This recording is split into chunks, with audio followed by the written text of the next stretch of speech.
Hello guys, I am Dr. Devendra Mishra, working as Assistant Professor in Chemistry at Bidla Institute of Applied Sciences, right? Also running this Tetrahedron Chemistry Classes channel, and here are the links available to approach me. Hello friends, welcome back to the Tetrahedron Chemistry Classes. So guys, this is my 8th lecture in organometallic series. And if you recall, in the last lecture, I have explained the value of the carbonyl stretching frequencies in the IR spectrum of the metal carbonyls. Okay, and I have also solved the previous year CSIR-NET examinations questions. Okay, where I have explained how actually the value of your IR stretching frequency changes with the back bonding. Okay, so if you can recall, the concept was just like that. If you have the free carbonyl, right?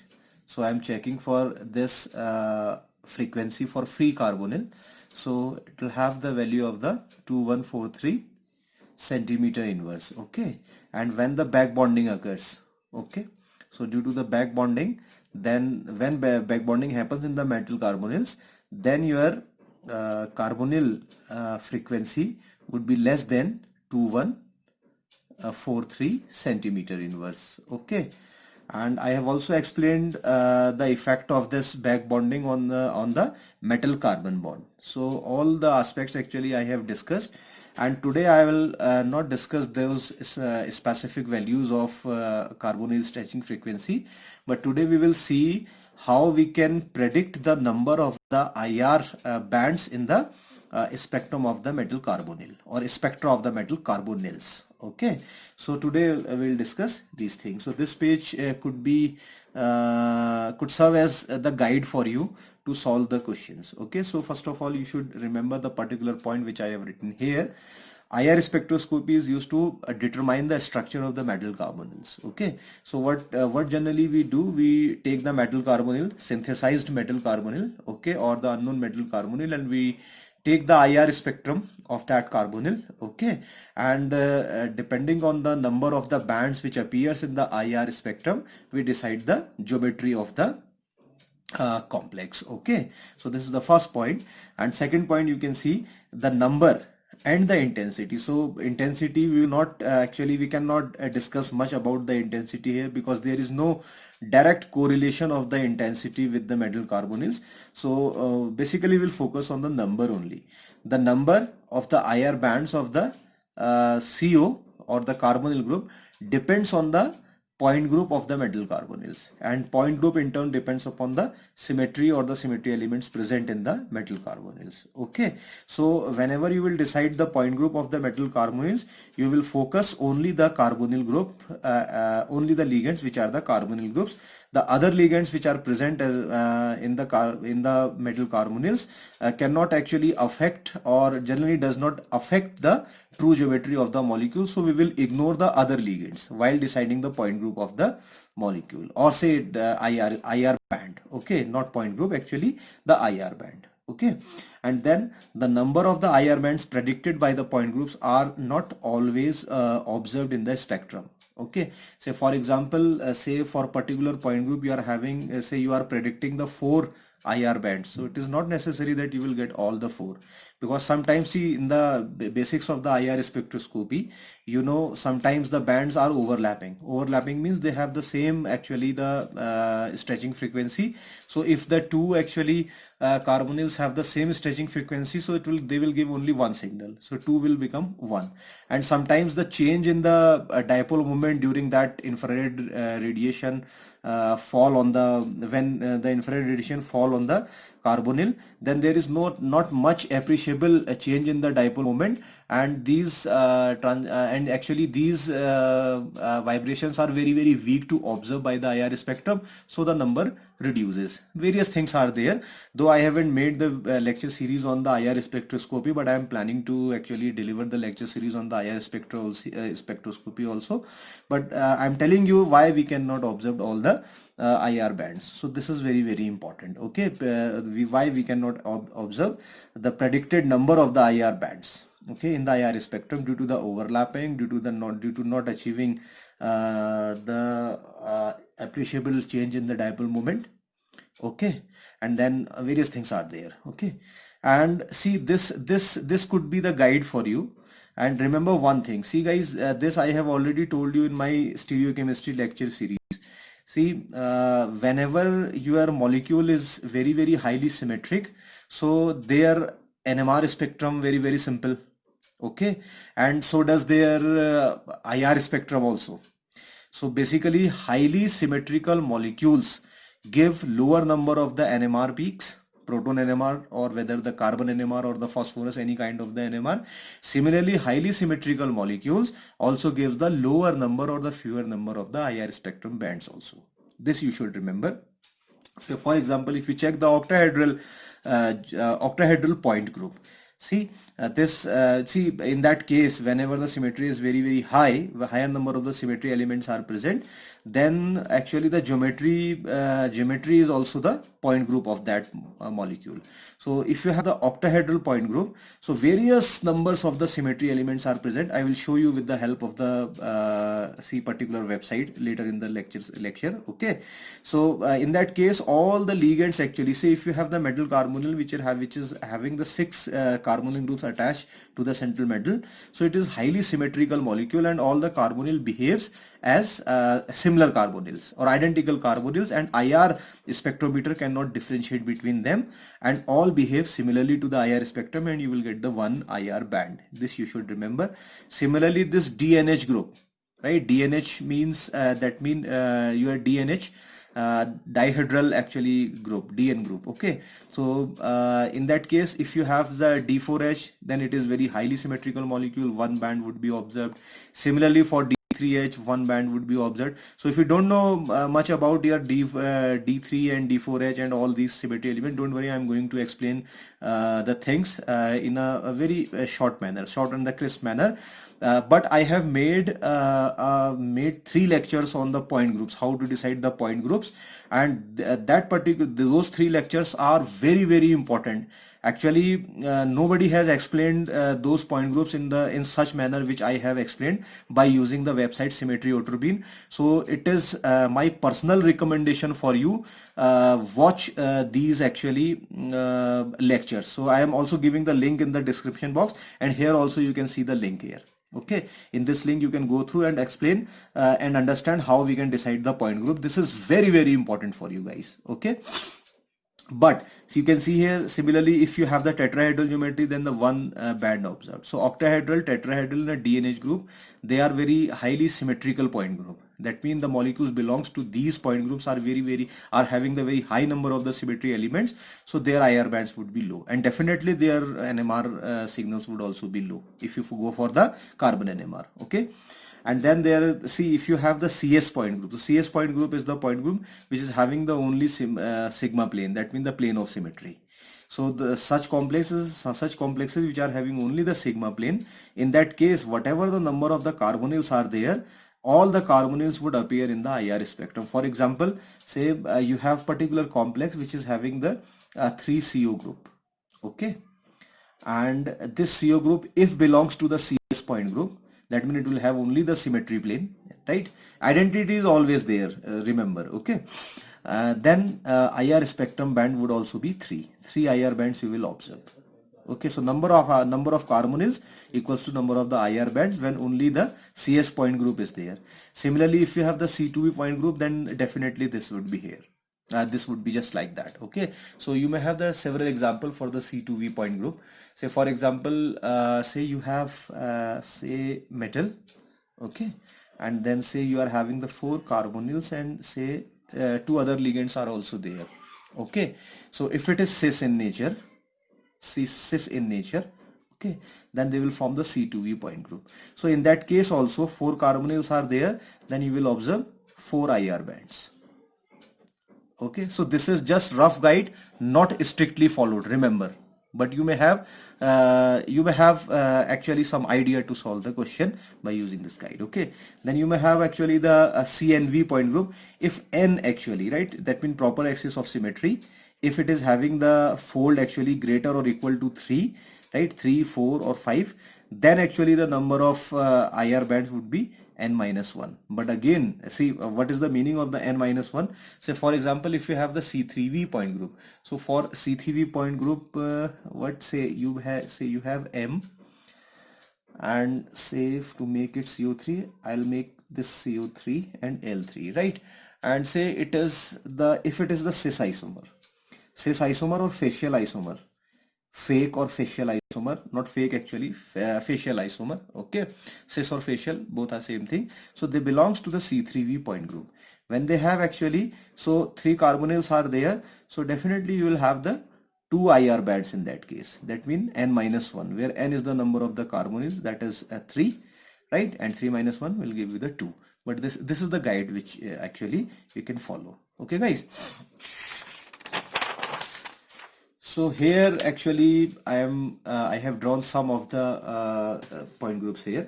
So in that case, see guys, this is MCO5.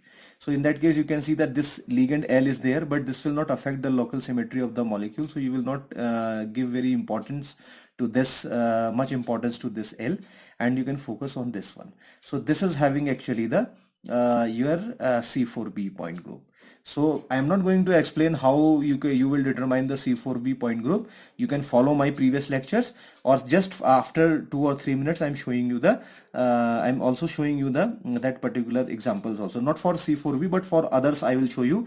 Then you will actually learn how to determine the point groups. So believe me, right now it is C4v point group, okay? And whenever you have the C4v point group, right, this type of the point group when you are having, then this is actually greater than n, is in that case n is greater than 3. So you will have n minus 1. N minus 1, that means 4 minus 1 equals to 3. So you will have the 3 IR bands in that case. Okay, but not necessarily you will have the 3 IR bands. Sometimes you may also have the 2 IR bands. So it is quite obvious how we can have the 2 IR bands in that case. See, if all 4 actually, see, they are in the one plane. These are going, these are coming towards you, right? These are the solid wedges. These are the dash wedges. They are going actually below the plane, but they are in the one plane. You can consider in that type that, see, this is at the one carbonyl. This carbonyl is here, and that carbonyl is here. This carbonyl is here, and this carbonyl is here, and this one actually is going up in that manner. Okay, so when this happens actually, so if they all are in one plane, so they will give you the 1 IR signal, and this is actually the above the plane, so this will give you the 1 signal, so you will have the 2 IR signal. But prediction is what? General prediction is what? 3 IR spectrum. But if see, generally this happens actually, they actually out of these 4, one actually goes slightly away from the plane. So you may when one of these 4 actually goes slightly away from the plane, so these 3 will give you 1 signal, this will give you the second, and this will give the third. So you may have the 3 or 2 signals. So this care you have to take when you solve the question of the CSIR-NET examination. For this you will require the practice, and you have to solve the lot of questions based on this. Okay guys. Then you are having that this particular ligand which is CO4L2, and I am taking the example of the trans. So what is the meaning of the trans one? We will place the other 2 ligands in at 180-degree angle.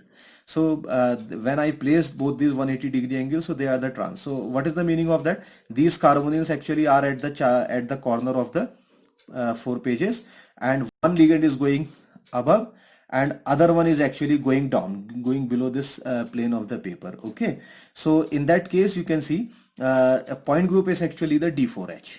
So I'll explain how we can, with the help of the complex, I will decide, or I will show you how we can decide the D4H. Don't worry about that, but believe me, it belongs to the D4H. Later you will understand how. So whenever you have the D4H, it's a very highly symmetrical molecule. You will observe only the 1 IR spectrum. But if you make it the cis actually, right? If you take if you make the cis isomer, then the trans one. So to make the cis, what you will do, you put this ligand anywhere. You can put here, you can put here, any of the four corners actually, then the angle between the two ligands would be 90 degree, and when the angles between the two different ligands is 90 degree, that means they are cis in position. So this and this, they are forming the 90 degree angle, so they are the cis one. So when this happens actually, so the point group is the C2V. So don't worry, I will also explain how we can decide the C2V point group. So whenever you have the C2V point group, so when you have the C2V point group, that means the number of carbonyls would be equal to the number of the IR bands. So 1, 2, 3, 4. So you'll observe the 4. Okay, we will observe 4 IR bands, but you may also observe the three IR bands also, right? So how you can observe the 3 also, because due to the presence of these two ligands actually, one of the ligands actually goes slightly away from the plane, so these two will give you, or these two will give you the one, these two will give you the one signal, this will give another signal, and this will give another signal, so they will give you the 3. So you may have the 4 or 3, but generally you can use that guide actually, the 4 or 4 one actually.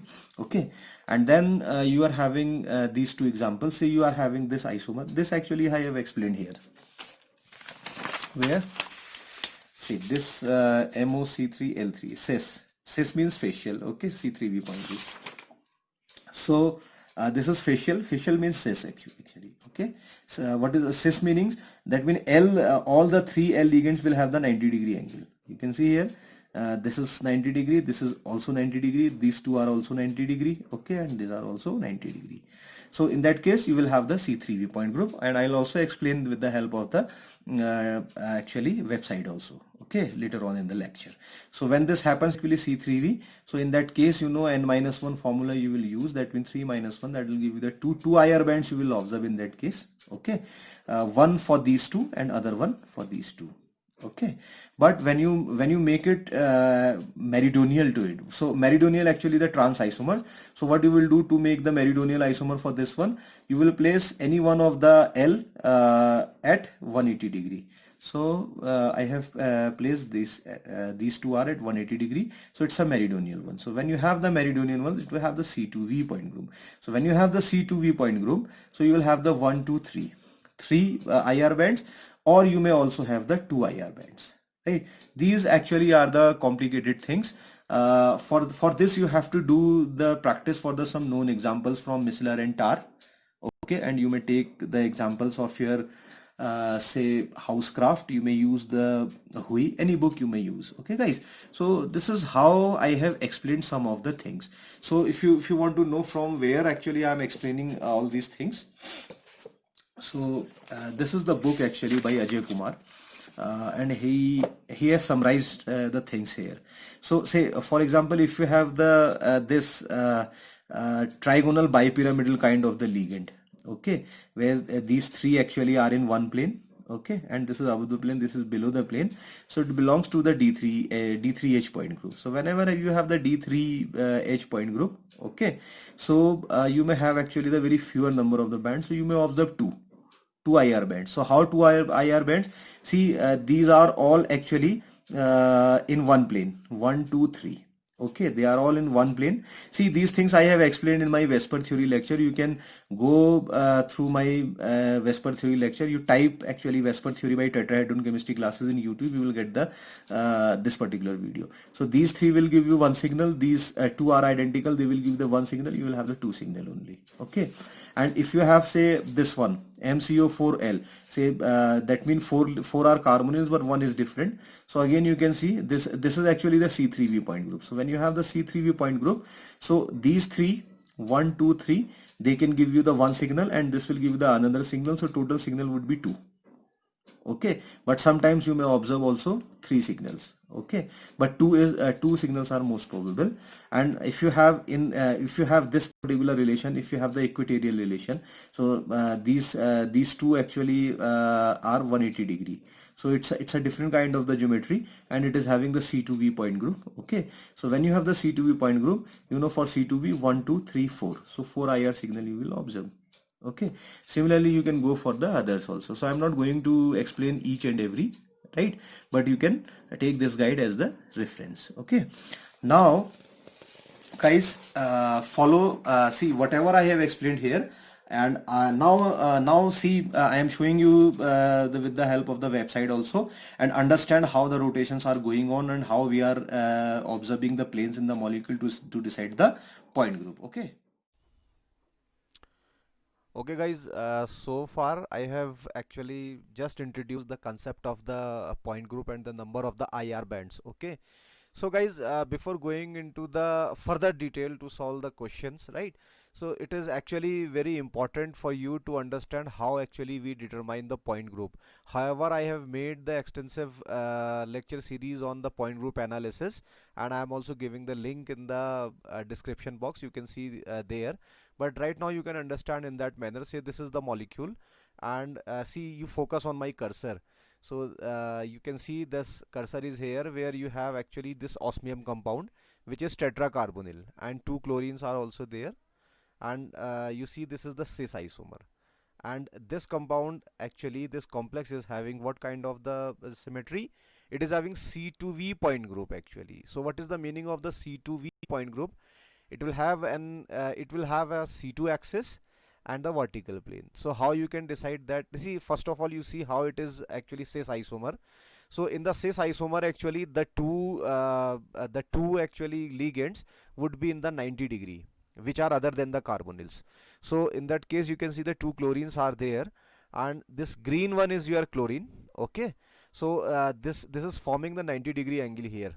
Okay, when it is forming the 90-degree angle, that means these two chlorine are in cis position. And now you will see the C2V point group. So first we will find the C2 axis in it. So you can see here I am clicking on this C2 axis, and you can see my C2 axis will appear in that case. Okay, now this my C2 axis has appeared, right? And see, it is going just parallel to this axis, right? Just parallel to this molecule. See if I can further rotate this one, right? If I put this molecule in that manner, you can see in this Z axis actually it is going it is C2 axis is going. So if you rotate this, now this is the rotation, guys, you can see, right? Further I am rotating once more, right? So after C2, C2 means 180-degree rotation, right? So whenever I am when I am rotating that molecule by 180-degree through this C2 axis, then I am getting the a new actually molecule which is indistinguishable from the first one. So it is the C2 axis. Okay, again I am see, you can focus here. This will come here, okay, and this will go there, this will come here. See, check again. Right, okay, so they are changing their positions. So this is the C2 axis. Now I am removing my C2 axis, and then I am putting the plane. So this is the plane, guys, you can see here I have put it this plane here. This is if I rotate in that manner, right, you can see this is the sigma plane. So how it is the sigma plane? It is bisecting this here, and this chlorine is reflected here. These two chlorines are reflected. Similarly, these two carbonyls are also reflected. Okay, so why I am calling it as vertical plane? Because see, by definition, vertical planes are those planes which are perpendicular, sorry, which are parallel to the principal axis, and in that case principal axis is the C2 axis. Why?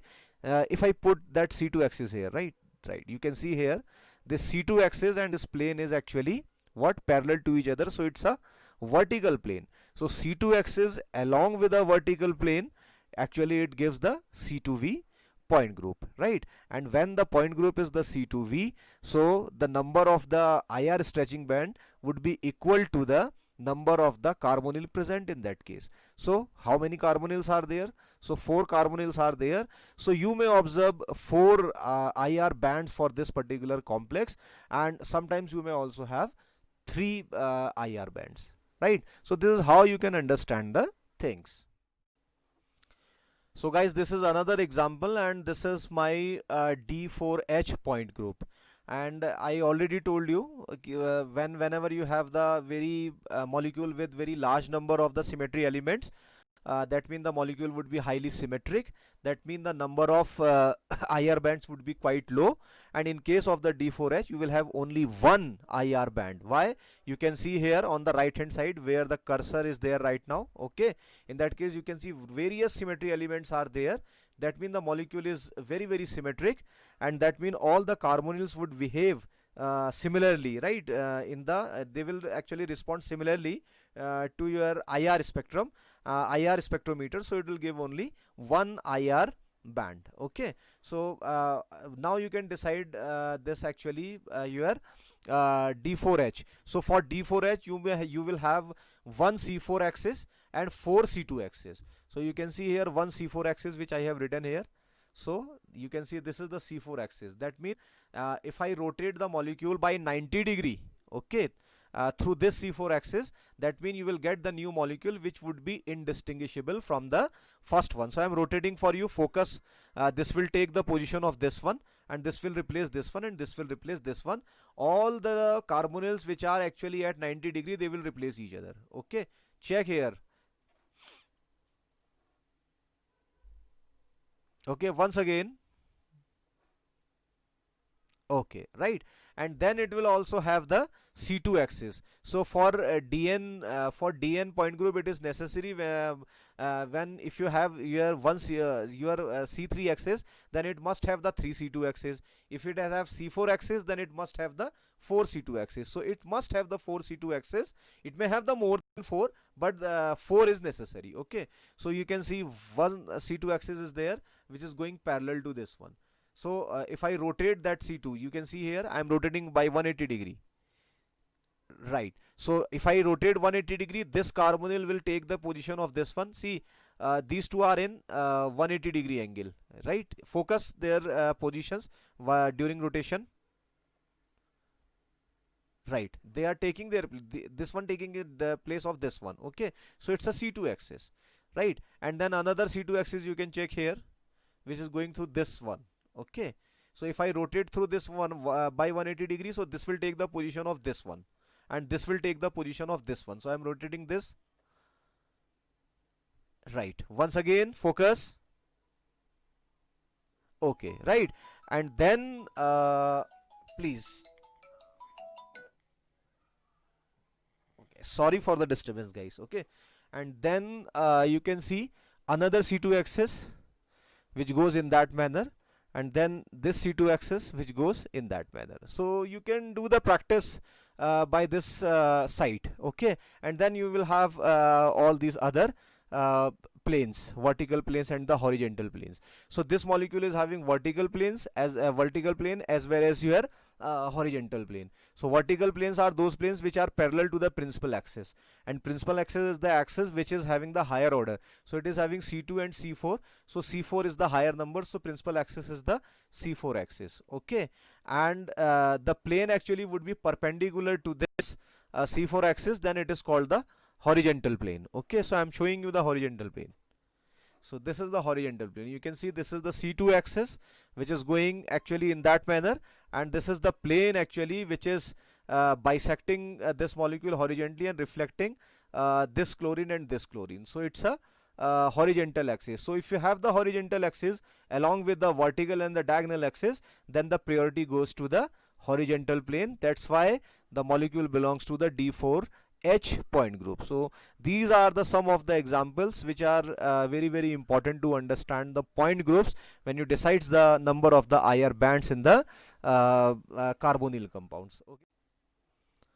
So guys, this is another example, and this molecule is your MnClCO5. That means it's a pentacarbonyl compound, and this chlorine is here, and we can put that chlorine anywhere. Okay, it will not make any difference to this one. So you can check the point group of this molecule, right? When 5 carbonyls are there, are right, so it will always have the 4 C4V kind of the point group, and it will have 3 IR stretching band. Generally you may have the sometimes 2 also, but the 3 or 2 are very common. Okay, so first of all check C4 means, that means the 90-degree rotation through some axis, you will have the molecule which will be indistinguishable from the original one. So I am putting that C4 axis from here, guys, right? So this is my C4 axis. Okay, so this C4 axis is actually is going through this carbonyl and metal and that chlorine, right? And now I'll do the 90-degree rotation, only 90-degree rotation. You can check. Right. So these two are the 90 degree. When 90 are at 90 degree, so when I rotate, this will take the position of this, and this will take the position of this, and this will take the position of this, and this will take the position of this. I am rotating again for you. Right. I hope this is clear to you. Now I am showing you the planes. So you see vertical and diagonal planes, both are there. But remember, whenever you have the vertical and the diagonal planes together, then the priority will go to the vertical plane, not to the diagonal plane in the group theory, okay, to decide the point group. So I am showing you only this particular vertical plane. I am not showing the dihedral plane because I have made a video earlier on this one. I don't want to actually waste much time I explaining the same things again and again, okay. So now I am rotating this molecule, okay. So first I have rotated this one, and this is the plane. So this plane is actually, this sigma plane is going parallel to this C4 axis. That means it's a vertical plane. So you can see here, when I have put it this plane in that manner, which is actually cutting all this chlorine, metal, carbonyl, and these two, and they are reflecting these two, okay. So it's a sigma plane. So whenever you will have, then in that case you can obviously see, you may have how many IR stretching bands, right? See, these two will give you one, right? Because these two are trans, and this will give you another one because it is having the chlorine in its environment, and these two actually will give another one. So definitely you will have actually generally you will have the three IR bands in that case. Why three? See, if they are not perfectly planar, then they will give the three, right? So these two will give one, and this will give second one, and these two will give you the third one. So three IR bands would be there. But if all these three actually are in one plane, right, this one and this one, so they will give one, and these two also will give one. So you may have the two IR bands also. So two or three. See, you may have both kinds of any number, two or three. So it's very important to. Now guys, this is my another molecule. You can focus here. This is actually tricarbonyl osmate type of the compound. That means it is having 3 chlorine along with the 3 carbonyl groups, and it's a meridional isomer. So meridional isomers are those isomers in which actually either of the two ligands, right, whether two chlorines or the two carbonyls, right, they would be they would have the trans relation, okay. So if you consider this is chlorine, this green one you can consider as chlorine, in fact they are the chlorine, and this is carbon black, and this red is actually oxygen. So this is carbonyl, this is also carbonyl, and this is also carbonyl. So why it is meridional? Because two carbonyl, the first carbonyl and second carbonyl, are trans to each other. I have put it, these two are trans to each other. Similarly, this chlorine and this chlorine are also trans to each other because they are forming the 180-degree angle. So it's a meridional isomer, and it is also actually having the C2V point group. That means it will have a C2 axis along with the vertical plane. So how you can check the C2 axis? I am clicking here. Okay guys, so this is the C2 axis which is actually going through this chlorine and the chlorine, metal, and carbonyl groups, right? And if I rotate, see, please follow the rotation. Right, you can see once again I am rotating for you. Right, so what happened during the rotation? I have rotated, C2 means 180-degree rotation. When I did that C2, then this carbonyl will take the place of this carbonyl, and this chlorine will take the place of this chlorine. Focus again. Right, in that manner you can see, okay. And then definitely you will have the vertical plane over there. So how we can check the vertical plane? Now this is the vertical plane. How vertical plane? I have already told you, the plane which is parallel to the principal axis. See, you see, this is the principal axis C2, and this plane is parallel to this one. So that's why it's the vertical plane, okay. So this is the C2V point group. So I am not showing to this particular okay, let me show you another one. Say this is another YZ plane. Say if you have this YZ plane, it is also actually parallel to this C2 axis, so it is also the vertical plane. So two planes are there, but they are vertical one. Okay, so that's why the point group of this is also the C2V, and in that case you can see the three carbonyls are there. That means you may have the three IR beds in the IR spectrum, or you may have the two also. Okay. Okay guys, I hope now you have the clear idea how to actually decide the point groups, okay? And you can use that website Symmetry very beautifully to understand the symmetry elements present in the different kinds of the organic molecules also and to decide the point groups, right? It's a very beautiful and very good website made by the Japanese scientist, okay, and Japanese university actually, right? So this is free of cost, you can use anywhere, and you can also tell your friends and your siblings about this website, okay? So because it is very good to understand the symmetry elements, which is the symmetry elements are very difficult to understand when you don't have the proper models and these kinds of the websites, okay? Now I am going to solve a question which I have taken from the December 2019 CSIR-NET examination, and you have given the two isomers, facial isomer and the trans isomer for this one. The trans is actually the meridional one, so you may take this meridional of this or trans or this, facial or the cis or this one, and you have to select the answer which one is the correct one. So whatever I have explained about these isomers, the obvious answer would be your 2 and 1. Actually third option is looking correct. How third option is correct? You can put molybdenum in the center, there is no problem in that, okay? And you are making the facial one means that means you are making the cis isomer. So for cis isomer you will make in that manner, and this. So if you want to make the cis isomer, that means the three carbonyls will have the 90-degree relationship, okay? So you can put one CO here, you can put one CO here, and you can put one CO here, okay? And rest you are having PPH3. This is PPH3, this is also PPH3, and this is also PPH3, okay? So this is the isomer actually, okay? So in that case you can see these two are one plane, these two carbonyls are in one plane, so they will show the one IR spectrum, one band in the IR spectrum, okay guys? And this one is actually above the plane, so this will give you one band.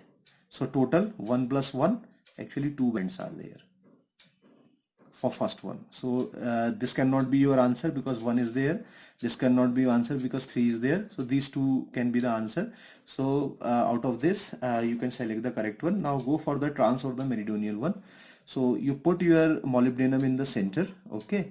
Now you are having the 2 ppH3 and you are making actually the trans one. So for trans you will put say 1 ppH3 here and another ppH3 here, okay?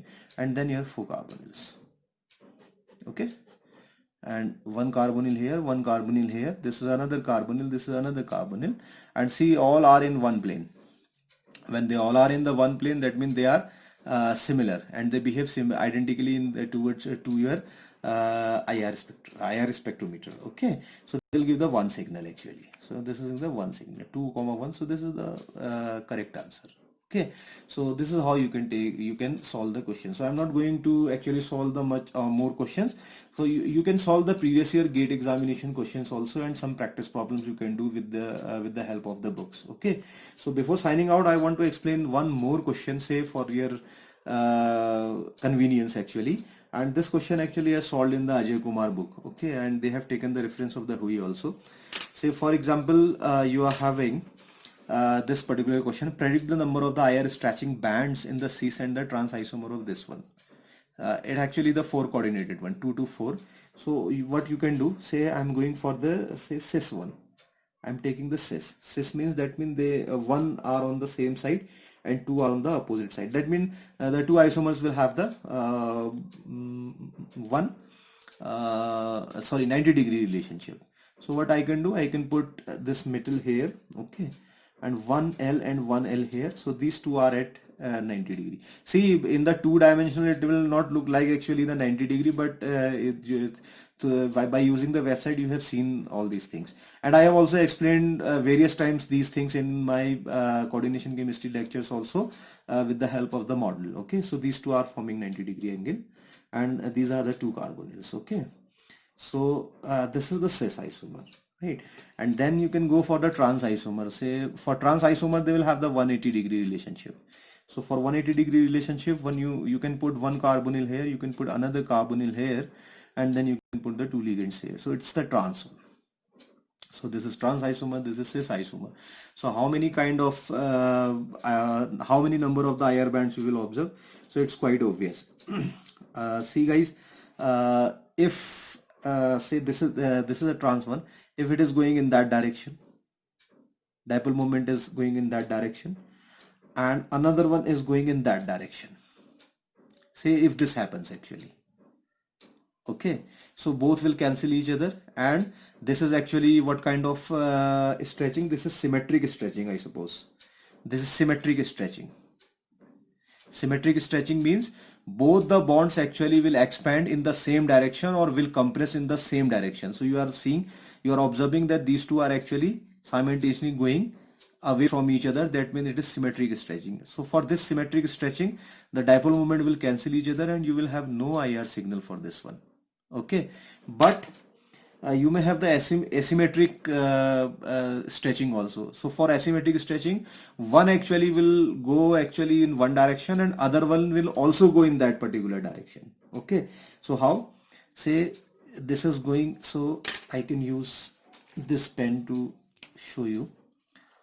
Okay, so this is going in that direction, other one is also coming in that direction, and this happens actually during the vibrations. Okay, so they both are going in the one direction, so they will give you the IR band.